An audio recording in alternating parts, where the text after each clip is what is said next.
Does your car crank slowly or take multiple turns to start? Starters fail, but the failure is usually caused by 3 things you are ignoring right now. 10 minutes of work once a year prevents an expensive tow and repair bill. 1 annual check. 3 critical points. Your starter will outlive your car. Here is what kills starters. Corrosion at the battery terminals and ground wire. A weak battery that forces the starter to work much harder. And the way you are starting your engine that grinds the flywheel to dust. But here's the thing most people do not realize. One of these 3 is silently destroying your starter right now, and you have no idea. We will show you how to spot it and fix it in the next few minutes. Fix all 3 once a year. You are done. This is the fastest way to guarantee your starter lasts the life of the vehicle. Point 1, clean every connection. The corrosion test. Corrosion creates resistance. Resistance forces the starter to pull more amperage. Higher amperage burns out the motor faster. Check the battery terminals first, remove both cables, inspect for white or green buildup, wire brush it clean.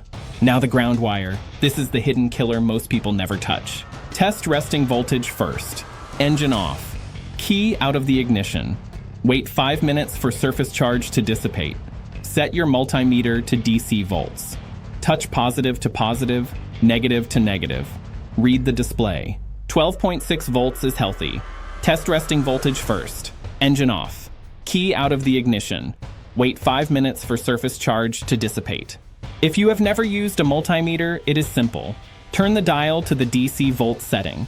It usually has a V with a straight line next to it. Touch the red lead to the positive battery terminal. Touch the black lead to the negative terminal. Read the number on the display. A healthy battery typically shows 12 to 13 volts at rest. Check your vehicle's manual for exact specs. They vary by model.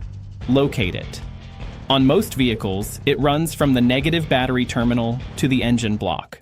Remove it. Clean both contact points. The bolt and surface underneath must be bare metal. Next, the starter solenoid connection. This is the direct power wire at the starter. It corrodes fastest because it sits low where road spray hits.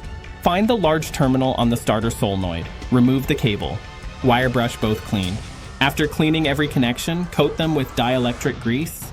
This prevents future corrosion. Dielectric grease blocks moisture but lets electricity flow through. All 3 connections cleaned. That is the fastest fix for slow cranking. Most starters work fine after this 5-minute job. Want to verify your work? Here's the test. Start the engine. If you see a significant voltage difference, you still have resistance. Recheck your connections. If you find heavy corrosion on the battery terminals, replace the cables. Corrosion wicks up inside the cable insulation. Cleaning the terminal does nothing if the cable is corroded internally. Connections fixed. Most slow cranking problems are solved. But here is what kills starters even with perfect connections. Point 2, verify battery and alternator health, the voltage reality. Okay, connections are half the battle. But here is what most people miss. Even if your connections are perfect, a weak battery will still kill your starter, and you will not even know it is happening. Here's the reality. Dead or dying batteries cause most starter failures, not corrosion, not bad habits. Weak batteries. Winter kills starters. When the temperature drops below freezing, battery capacity drops by 30 to 50%. That is why 80% of starter failures happen in winter. A battery that cranks fine in summer will fail in winter. Test in fall, not after failure. A weak battery forces the starter to work twice as hard every time you start. Hard work shortens life. Test resting voltage first. Engine off. Key out of the ignition. Wait 5 minutes for surface charge to dissipate. Set your multimeter to DC volts. Touch positive to positive, negative to negative. Read the display. If the reading is low, replace the battery soon. A battery dies slowly. A weak battery still starts the engine, but it forces the starter to work twice as hard every time. That extra work creates heat. Heat destroys the starter motor. Now, test cranking voltage. This is the critical test that separates a healthy battery from one that is about to fail. Leave the multimeter connected, turn the key to start. Watch the voltage during cranking. If it drops significantly, the battery is done. Replace it immediately. Next, check alternator output. Engine running at idle, multimeter still connected. A healthy alternator produces higher voltage than the battery alone. If the running voltage is barely higher than resting voltage, the alternator is weak.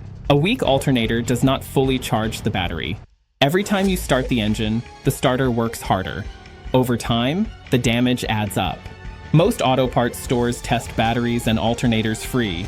Use this service if you do not own a multimeter. Battery tested, alternator verified, 2 down, 1 habit left. Point 3. Stop the grinding. Fix your starting technique. Most people hold the key too long. The engine catches, but they keep cranking. That grinding noise is metal destroying metal. Here are the habits that add years to your starter. Release the key the moment the engine fires. Let go immediately. If the engine does not fire in 10 seconds, stop. Wait 30 seconds. Try again. This prevents overheating.